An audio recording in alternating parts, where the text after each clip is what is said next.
it all started with America's decision to try and halt their access to semiconductors and microchips. And China has been reading this. The panic has started because ab band kar diya hai.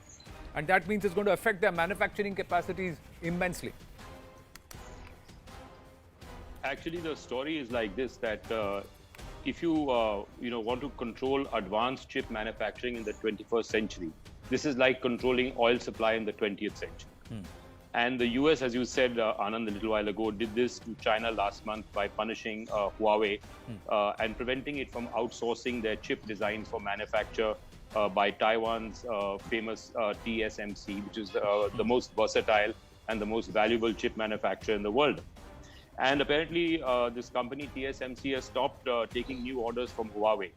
And secondly, most importantly, the US last week sent 3 carrier battle groups with 20 surface warships, an undisclosed number of submarines, and over 300 carrier-based aircraft to defend Taiwan. Now, both of these are aggressive actions against China, and the US has thrown China the gauntlet. The question is that why has the US done this? Now, people say that the US took these steps because the Chinese had obliquely threatened Taiwan to stop exporting chips to the US or face consequences in inverted commas. Now, shutting off TSMC's supply tap to the US will set the US off 5 years by denying chips to its civilian and defense electronics industries. TSMC is the world's largest manufacturer of chips. Now, even though this company has announced last month that they will be building a $12 billion chip foundry in Arizona, this will only go on stream in 2024 and will only produce 3% of the current capacity being produced in Taiwan. So it's a case of a rising power trying to threaten the dominant power, which is the US. And I don't think the US is going to give in so easily.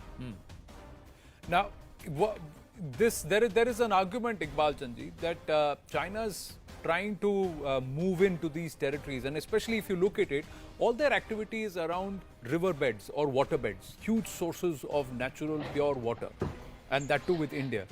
Is it because it wants to build its own chip manufacturing facilities, and they have to do it near pure water sources and also in areas which are not so populated because of the huge amount of toxic waste that it is going to generate? Plus they need silicon and minerals to be able to do this. So this belt becomes very accessible. Anand, there are 2 things. The first thing is this, that China has already stolen 2 of our rivers. It stole the Karkash River when it invaded Aksai Chin in 1950.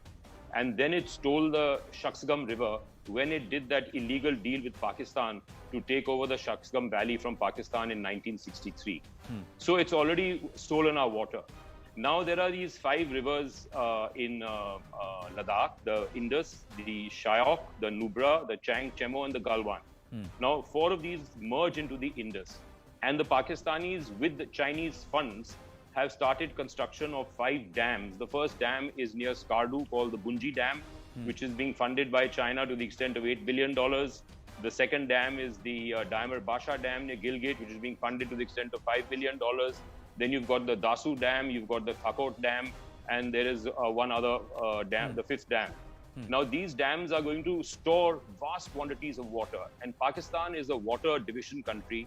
And the question is that why are the Pakistanis allowing the Chinese to store in almost 200-kilometer long reservoirs so much water?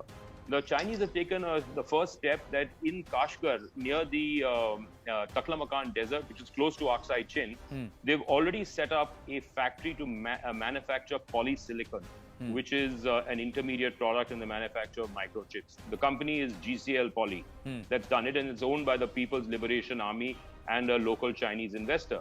Now the question is that why would they be moving a factory and setting it up, a greenfield factory in Xinjiang, when all the electronics industry is based in the south and southeast of China? Right. So they're obviously trying to set up a secret fab or a foundry somewhere, which is a top secret project, in order to circumvent the coming crisis that they're going to face. Point made. And let me go across, Arun, before I come across to you, I'm just going to go across to Senghe Sering to understand.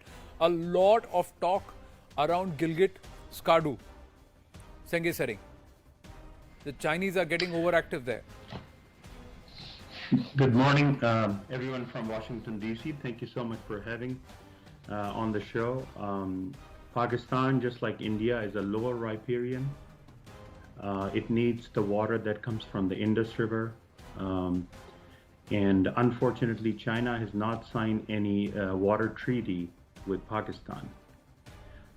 On top of that, India signed Indus Water Treaty with Pakistan and allowed Pakistan to have 2 or 3 rivers which actually belong to Kashmir and Gilgit-Baltistan.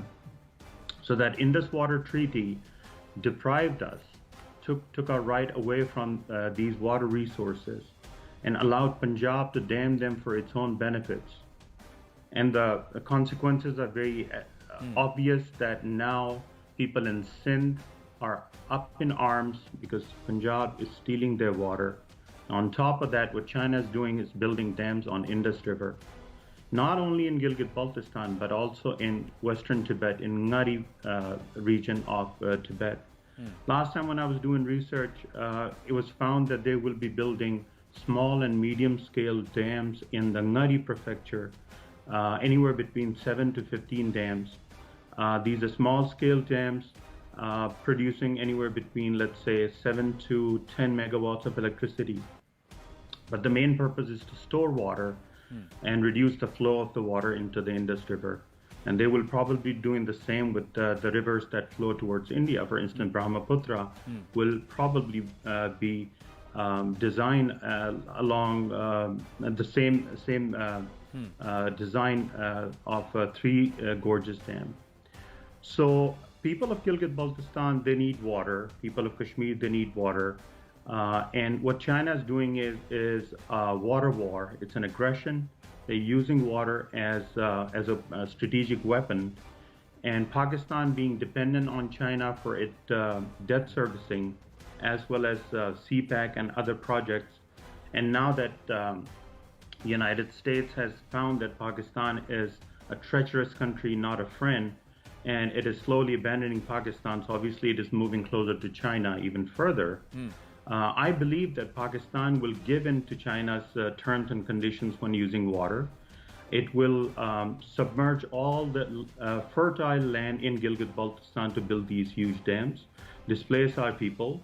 As I just heard that they're building factories in Xinjiang, closer to Taklamakan Desert. Maybe secrecy is one of the reasons, but it's also going to bring a lot of Hans into Xinjiang who will be working in these factories. And they will be using the water from Tibet and Xinjiang to feed into these regions. I think the biggest challenge for the local people is that they're losing their water resources, and it is leading to demographic changes. But at the same time, it is building outsiders like Punjabis and Hans into Xinjiang, into Tibet, into Gilgit-Baltistan. And we are in a situation where it's a catch-22. You cannot really call it development. It is exploitation and abuse of resources, and it is done at the expense of local interests.